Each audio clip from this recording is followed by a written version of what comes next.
Good morning, South Africans. Welcome. I'm Advocate Moekoa.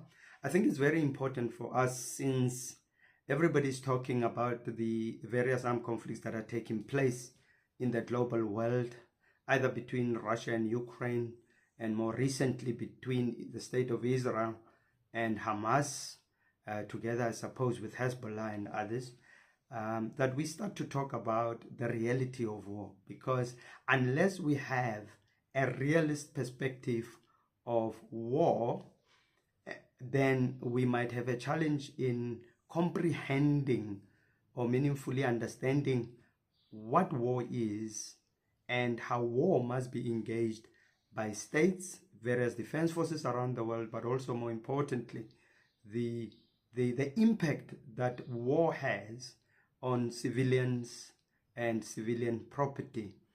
And obviously, it's important to understand the following. And first and foremost is the fact that the law is what sanctions war. The law essentially sanctions war. Secondly, it is the law that provides that military objectives can be targeted.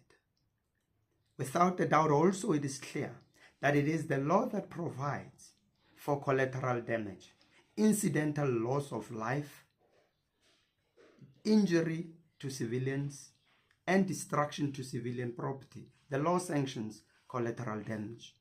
But also, it's important that we understand that it is equally the law that in certain circumstances or situations that allows for civilians to be directly targeted, particularly in situations where civilians are directly involved in hostilities. But also, it's important for us to understand that although civilian property, especially hospitals, schools, churches, and many others, are protected, there are exceptional circumstances in terms of which the law allows those protected properties to be the subject of attack.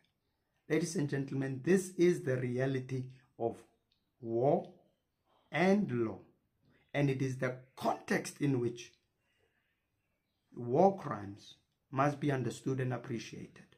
Thank you very much, South Africans.